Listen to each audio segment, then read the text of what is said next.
Blech.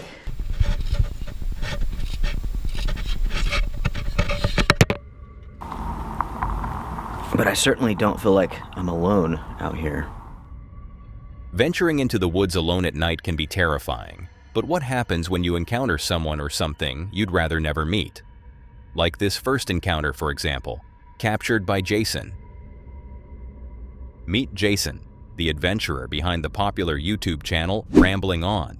He regularly seeks peace and tranquility in the wild, documenting his solo camping trips for his audience to enjoy. Through his lens, viewers experience the calm and beauty of nature. But on this particular trip, the sounds of the forest would transform his peaceful retreat into a night of unnerving suspense, proving that the wilderness always holds its secrets close. The video begins with Jason arriving at his campsite after his original plans were thwarted by snow-blocked roads. Eager to finally relax after a hectic evening, he sets about making tea and dinner, settling into what he hopes will be a quiet night under the stars. You know, you come out camping to relax. And the original spot that I was hoping to camp at, I need one of three things: a bigger pan, smaller burgers, or more patience. So, as he gets his camp in order, he shows off a vintage lantern, remarking on its unique history and the cozy atmosphere it creates against the encroaching darkness. A thick fog soon rolls in, adding to the ambiance, and Jason settles back, enjoying the mild, still air of the forest. But the tranquility of the forest is often a thin veil. As Jason relaxes in his hammock, the idyllic scene is shattered by unsettling sounds echoing from the darkness. He casually mentions hearing funky noises before revealing something far more disturbing. He's pretty sure he heard something being killed way off in the distance. looks pretty cool. I've heard a few funky noises. Yeah, I'm pretty sure I heard something being killed earlier on. Way off in the distance. Obviously not a laughing matter. But yeah, I couldn't figure out what it was, if it was a fox getting lucky or if it was something dying. So he tries to rationalize it, pondering if it was a fox getting lucky, but the grim uncertainty lingers in the air. He then explains to his viewers how the screams of a fox can sound eerily like a person being murdered, a chilling thought that hangs in the foggy air and colors every subsequent sound of the night. It's that time of year where the foxes start screaming. And if you don't know what a fox sounds like when it's screaming, you might think there's someone being murdered out in the woods. Because that's what I thought when I first heard it. The night passes, but the comfort of his hammock provides little relief. The next morning, Jason is awake long before the sun, feeling cold and miserable. His gear, which he had counted on, failed to protect him from the biting cold, leaving him shivering and exhausted since 3:30 a.m. Oh, it's cold this morning. It took me a long time to get out of the hammock. Even though I was cold in the hammock, my underquilt, it just wasn't up to the job. Yeah, I was cold. I'm awake since kind of 3:30. It's just coming up to 8 o'clock now. Adding to his frayed nerves are 2 roosters that have been crowing incessantly since the middle of the night, a relentless sound piercing the morning calm. While trying to make his much-needed morning tea, his hands are so numb with cold that he can barely function, at one point accidentally kicking over his kettle just after it boiled. Despite the ordeal of the long, cold night, Jason tries to find the beauty in the morning, remarking on how gorgeous it is once he's moving and has a warm tea in hand. He reflects on his miserable state in the hammock, admitting he didn't want to get out and brave the cold, but he pushed himself to get up and face the day. Oh, morning. It's absolutely gorgeous out here. And I'm warmer now that I've had the tea and, you know, I'm moving about a bit. I was lying up in the hammock there this morning. I was cold and miserable. And I didn't want to get out and brave the cold, you know. He ends the video by packing up his camp, but the unresolved question of the noise from the night before remains unanswered. What did he actually hear being killed in the dark? The forest kept its secret, leaving him with a memory far more chilling than the cold itself. Sometimes, the most terrifying threats aren't the ones you see, but the ones you can only hear. For Jason, a simple sound from the darkness transformed a peaceful solo camp into a source of lingering dread. It's a stark reminder that when you're alone in the wilderness, your mind can become your own worst enemy, and some sounds are better left unidentified. One thing is for sure, he'll be thinking about what he heard on that foggy night for a long time to come. Exploring the unknown depths of the earth is a thrill few can resist. But what happens when the very cave you're exploring decides it doesn't want to let you go? This footage serves as a stark reminder that some places are best left undisturbed. Quick interruption. If you're enjoying this video, why not hit that subscribe button? We're on a mission to hit 300,000 subscribers, and when we do, 3 lucky fans will win a limited edition items. Right now, 61.2% of you watching haven't subscribed yet. We're pushing for at least 40%, and we need your help to make it happen. It's completely free, and your support helps us make even more awesome videos. So, don't miss out, subscribe now, and let's get back to the video. Meet the explorers behind the YouTube channel Action Adventure Twins. They are dedicated to pushing the boundaries of adventure, taking their audience to remote and often dangerous locations that most people would never dare to visit.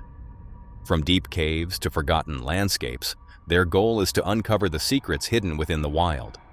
But during one particular expedition, they would learn that the line between adventure and a fight for survival can blur in an instant. The adventure began when they spotted a massive sinkhole on a map, located in a remote area. Intrigued by the possibility that it could lead to a cave system, they set out to investigate, their excitement palpable as they prepared to rappel into the enormous chasm. We saw a giant sinkhole on a LiDAR map behind this battery plant, and we're gonna go check it out and see if it turns into a cave. Dude, this is the biggest sinkhole I've ever seen in my life. Dude, we're gonna need the rope just to rappel down the cliff and get in. Once at the bottom, their initial search revealed a small, unstable-looking opening. Undeterred, they pushed forward into the darkness, discovering a mysterious string leading deeper into the earth, a sign that someone had been there before, adding a layer of mystery to their descent. Maybe? Ready? There's a string that goes down.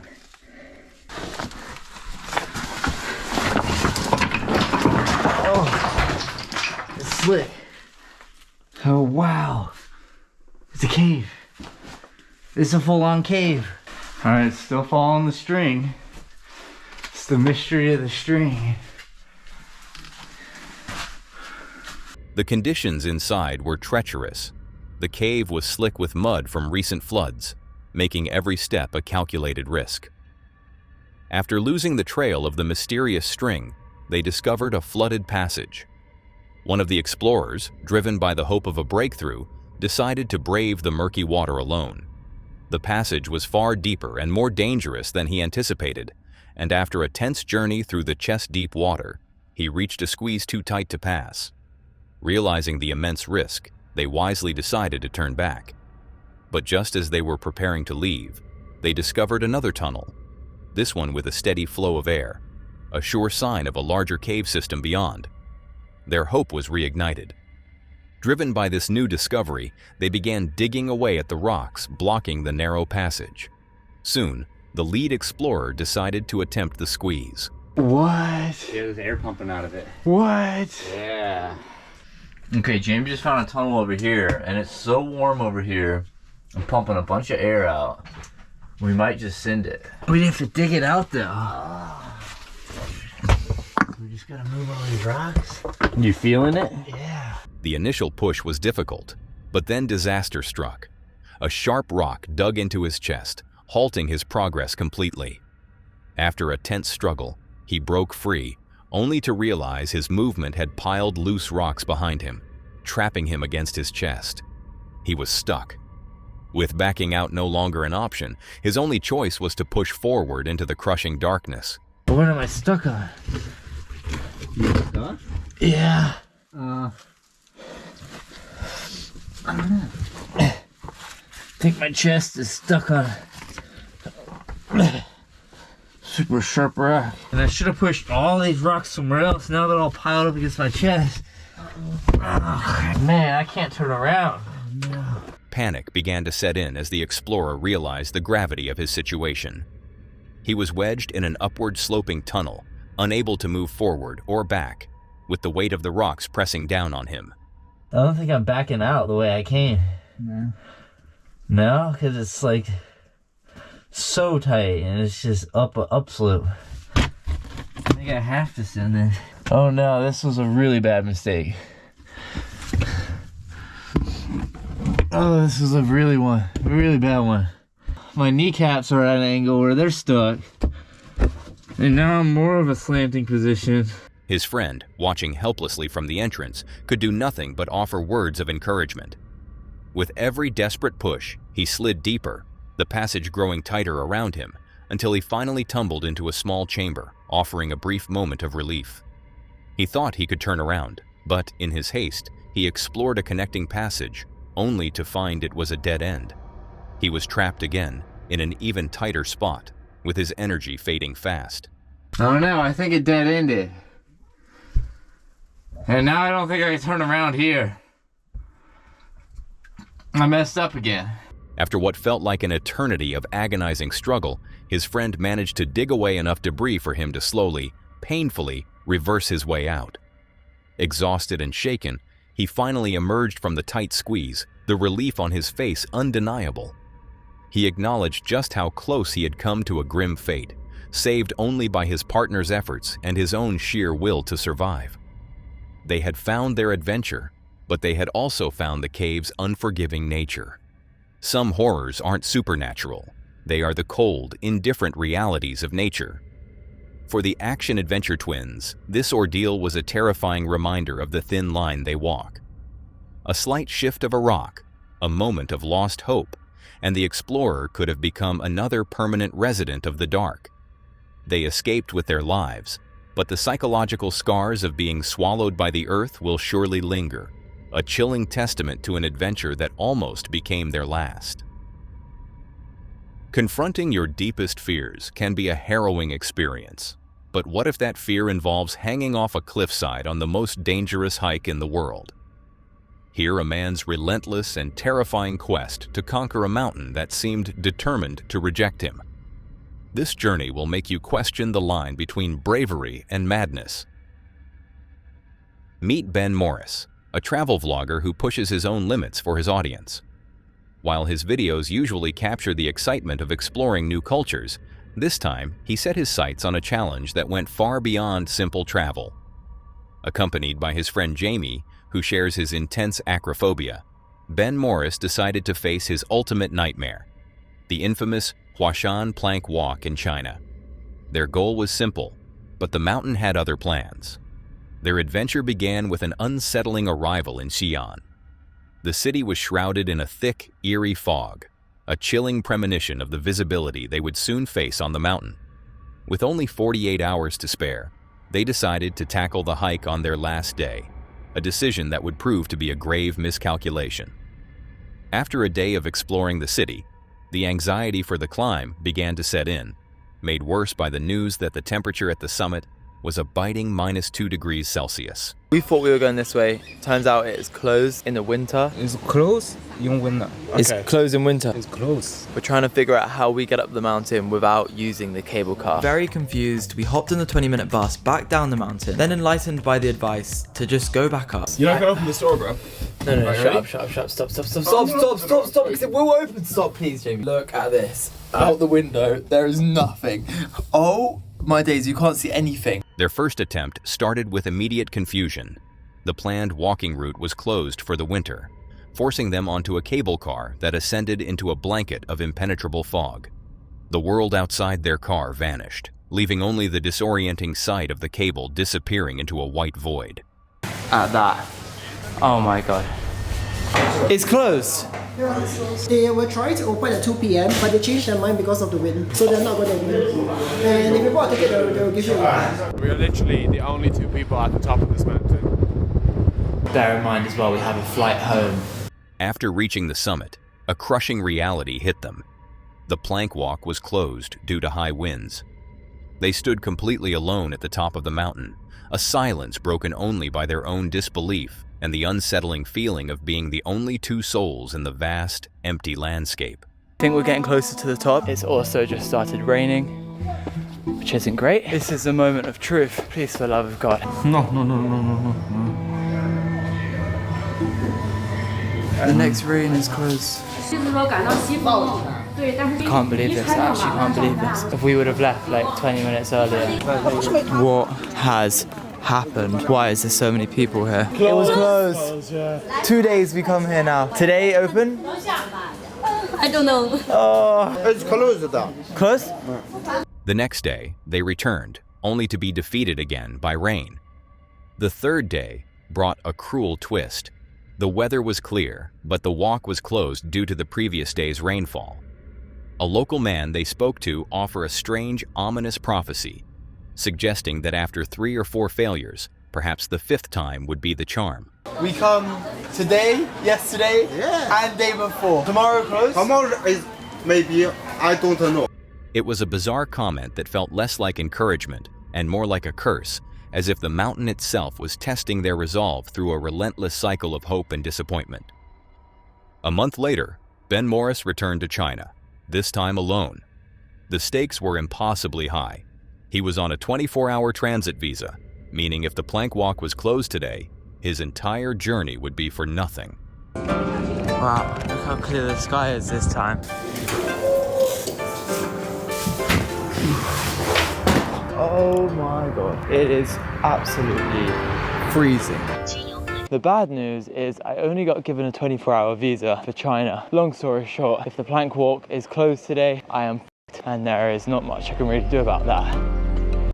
The sky was perfectly clear, but the mountain was covered in a fresh layer of snow and ice, bringing a new kind of danger. As he ascended, a sense of finality washed over him. This was his last chance. There would be no more attempts. After navigating the final snow-covered steps, he arrived. The plank walk was finally open. But his relief was short-lived. He was told he couldn't go alone and struggled to pay, nearly being turned away at the last second. After convincing another couple to join him, he was harnessed in. The true terror was about to begin. As he clipped onto the safety wire and took his first steps onto the narrow planks, his bravado crumbled. The sheer drop below was dizzying, a straight fall into nothingness. His terror was palpable as he edged along the cliff face, his hands shaking. At one point, he had to descend a series of metal rungs hammered directly into the rock, with no planks beneath his feet. I'm okay. Just a few thousand feet up with completely undone laces, about to walk over the fucking plank. Okay. I am the biggest idiot. Look at this.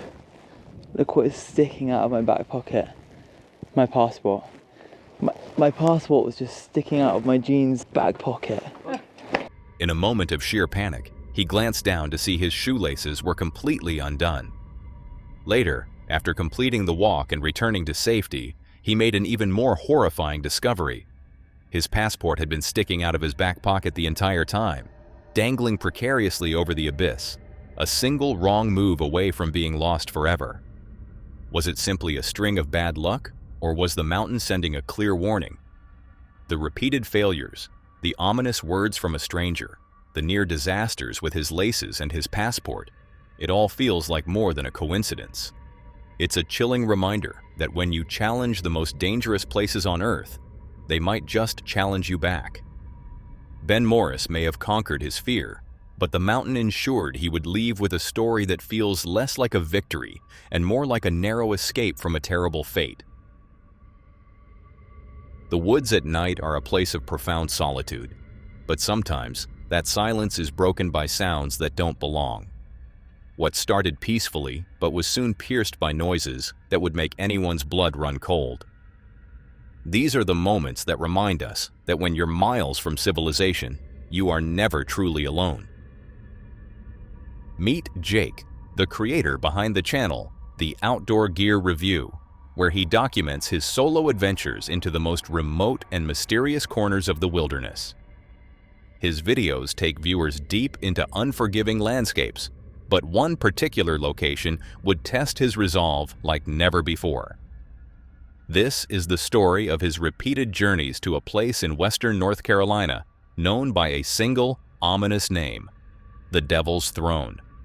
His first expedition to the trail began with the sky opening up into a torrential downpour. I just hit the trail a few minutes ago, and as soon as I did, the skies have opened up and it has been pouring. Whew. But more unsettling than the severe weather were the strange sounds that soon followed.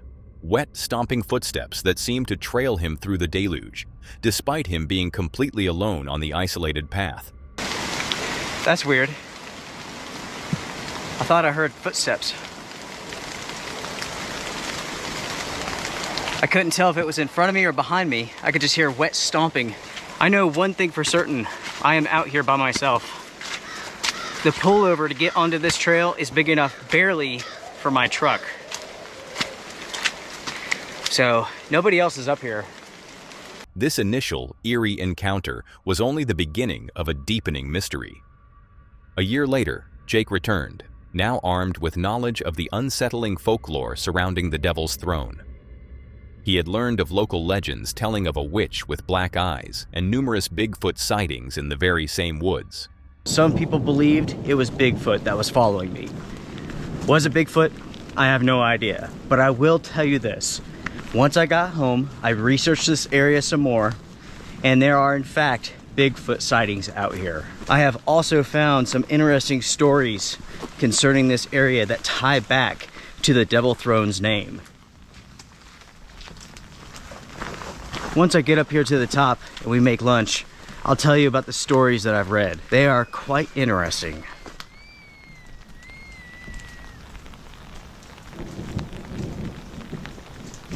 This knowledge cast a chilling shadow over the new phenomena he experienced. A strange screaming sound echoed through the trees, and once again, the unnerving sensation of being followed returned. It was storming the entire time. Water was just racing down this trail here. And as I was hiking up this mountain here, I started hearing footsteps. Something was behind me and following me. As I hiked up the mountain here, it continued to follow. Once I got to the top, I didn't hear it anymore. But as soon as I started back on the trail to go back, it was there with me. And it followed me all the way down to the parking lot. On his fourth and final trip, Jake was determined to spend an entire night at the location to confront whatever lurked there. The strangeness began almost immediately upon his ascent up the steep mountain. He was convinced he was not alone, hearing distinct footsteps nearby. But a frantic search revealed no tracks and no sign of another person. I hear footsteps, I drop my pack, I take off running, I can find nothing. I make it back to my pack, I'm hearing footsteps again.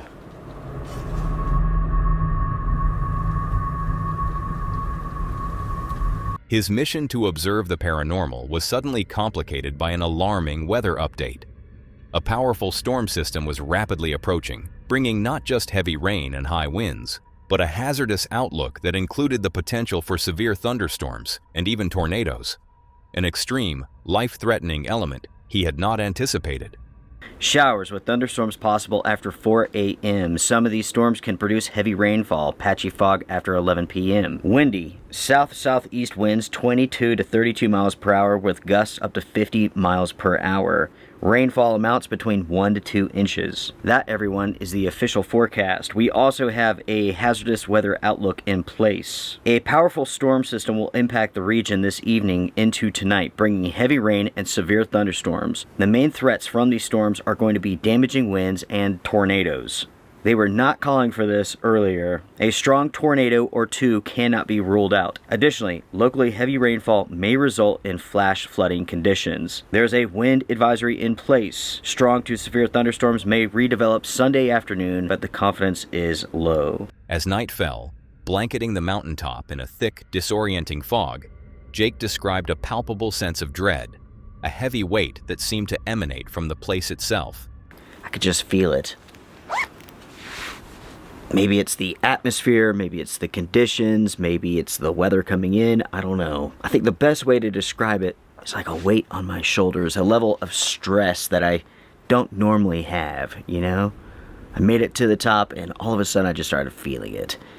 And that does go hand in hand with the legacy, with the history of this place, with the mythology, whatever you want to call it. This place is just so unique. the oppressive atmosphere was soon shattered by a bizarre, unidentifiable sound he had heard on previous trips. It seemed to move around him in the darkness, at times growing louder before fading away, leaving him utterly on edge. It's pretty loud too. Closer. Unfortunately, it's too foggy, the rocks are too wet to go mess around in the dark. I have to stay right here. Basically, I'm hunkered down for the night.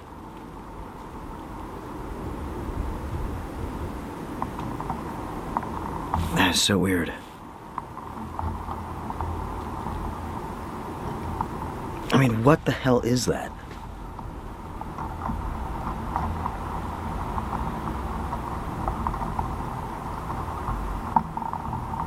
I have no idea.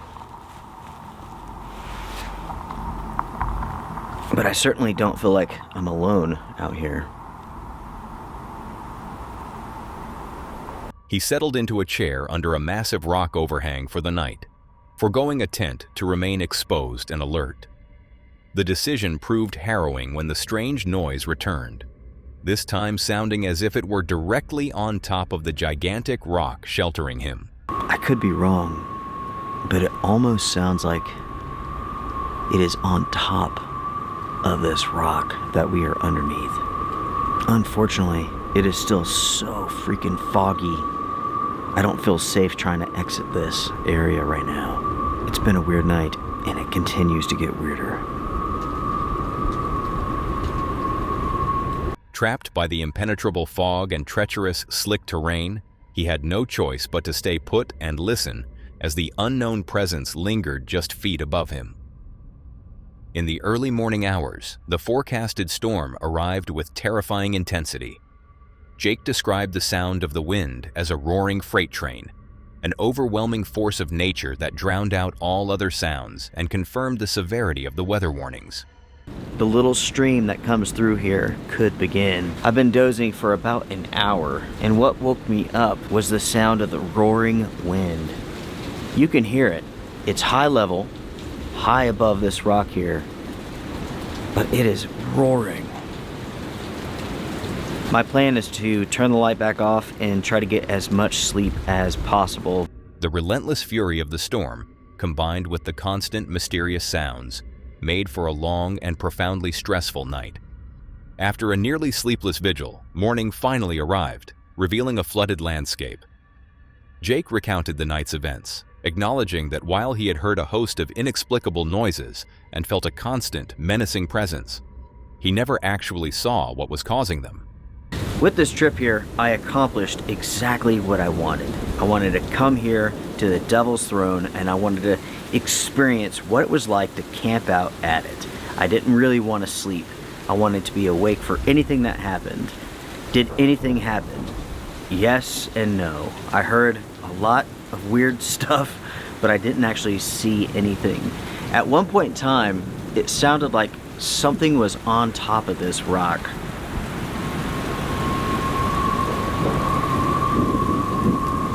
Having faced the Devil's Throne and its dual threats of the unknown and the elements, he decided he was done with the area, content to let its dark mysteries remain unsolved. A long period of time? I've done everything that I wanted to do up here. It's hard to believe, but I've been coming out here for over 3 years. 3 years, everyone. And I still have no idea what exactly is going on. The truth is, I doubt I will ever know. Some things are just a mystery, and I think that's how it's going to be here with the Devil's Throne. And that's okay. Not all mysteries need to be solved, right? We'll just let this one be. Everyone, if you enjoyed this episode, hit the thumbs up. I do appreciate it. The horror of the Devil's Throne investigation is multifaceted. It's a chilling blend of psychological tension, born from the location's dark folklore, and the very real, life-threatening dangers of its remote environment. The unexplainable sounds suggest an anomalous presence, while the severe weather and treacherous cliffs pose a constant physical threat. This ambiguity, the inability to distinguish between a supernatural stalker, an unknown cryptid, or the mind playing tricks under extreme duress, is what makes the experience so profoundly unsettling. Throughout his multiple expeditions, Jake maintained a skeptical mind, yet he was repeatedly confronted by phenomena he could not explain. His final decision to walk away without a definitive answer is a powerful testament to the fact that some mysteries are not meant to be solved. It reminds us that the wilderness holds secrets far older and deeper than our understanding. And sometimes, the most courageous act is not to conquer the unknown, but to respect its power and leave it in peace. A quiet day of fishing can be a peaceful retreat from the world, a chance to connect with nature in solitude. But what happens when that solitude is broken by a stranger whose intentions are impossible to read? What seems friendly, but carries a chilling undertone that will make you question the safety of your favorite isolated spots. Meet Nicholas Paparo, the creator and angler behind the self-titled YouTube channel, Nicholas Paparo. Through his videos, Nicholas shares his passion for fishing, taking his audience along on his adventures to various lakes and rivers. His content captures the thrill of the sport, from the patient wait to the exciting moment of a catch. But one afternoon, an unexpected encounter would serve as a stark reminder that when you're alone outdoors, you are never truly sure who you might meet. The day started out perfectly for Nicholas. Positioned by the water, he was having a successful fishing trip, and his camera was rolling to capture the action. He expertly reeled in a nice largemouth bass, a satisfying catch that set a positive tone for the day. He released the fish back into the water, completely unaware that he was being watched. Another one! Oh, that's a big largemouth. Can I come over there by you? Yeah, for sure, bro. Not a huge one, but it's a nice bass. Came unhooked by himself. Just as he was settling back into his rhythm, his peaceful isolation was abruptly interrupted by the appearance of a stranger. The man's first words weren't about the fish or the weather, but directly about Nicholas's camera and his online presence. You got a GoPro? You YouTube? Yeah. What's your YouTube channel so I can watch you? What began as a simple question quickly evolved into a more direct interaction. The stranger moved closer, inquiring about the specific lure Nicholas was using. An exchange followed, with Nicholas generously offering one of his own lures to the man. Here, this is what I'm using. You can have one if you want. Oh, I got one just like that. Look, I got this right here. Is that too big or is it the same size? It's about the same size. Yeah. You want one of these? You can have this one too if you want it. It's the one that's working. I'll let you keep that one. You're catching them, bro. On the surface, it was a friendly gesture between two fishermen, but the stranger's forwardness and intense focus on Nicholas created a subtle but growing sense of unease. The conversation felt less like casual banter and more like a calculated approach. The stranger continued the conversation, bringing up one of Nicholas's past videos and a specific catch he had made, showing he had more than just a passing knowledge of the channel. That's a big pike right there, man. The biggest one I got out of here was 32 inches, and that's the biggest pike I've ever caught. A video I posted last year, I think, it's titled "The Biggest Pike I Ever Caught" or something like that. The encounter ended as quickly as it began. The man thanked Nicholas, promising to subscribe and watch his content that very night before walking away. Thank you, bro. Of course, man. Have a good one. Nice meeting you, bro. I'm gonna subscribe to you. I'm gonna log into my YouTube tonight. Appreciate it, man. As the stranger disappeared, a feeling of relief washed over Nicholas, but it was quickly replaced by a lingering disquiet. Nicholas was left alone with his thoughts, the friendly veneer of the encounter slowly peeling away to reveal something more unsettling. Was this man simply an enthusiastic fellow angler and fan? Or was there a different motive behind his friendly facade? He now knew Nicholas's fishing spots, his name, and his online identity. The promise to watch him later that night suddenly felt less like a compliment and more like a veiled statement. The man's intentions remain a mystery, a chilling reminder that in isolated places, the most dangerous predator isn't always in the water. Exploring unknown places can lead to incredible discoveries, but sometimes the most unsettling findings aren't what you expect to see, but what you hear. And in one particular video, the focus shifted to a wild animal which appeared out of nowhere. 9 years ago, in November 2015, an obscure YouTube channel named Our Trips 2 uploaded a seemingly ordinary short video titled Polar Bear Encounter. However, what the camera captured was far more unsettling than the title implied.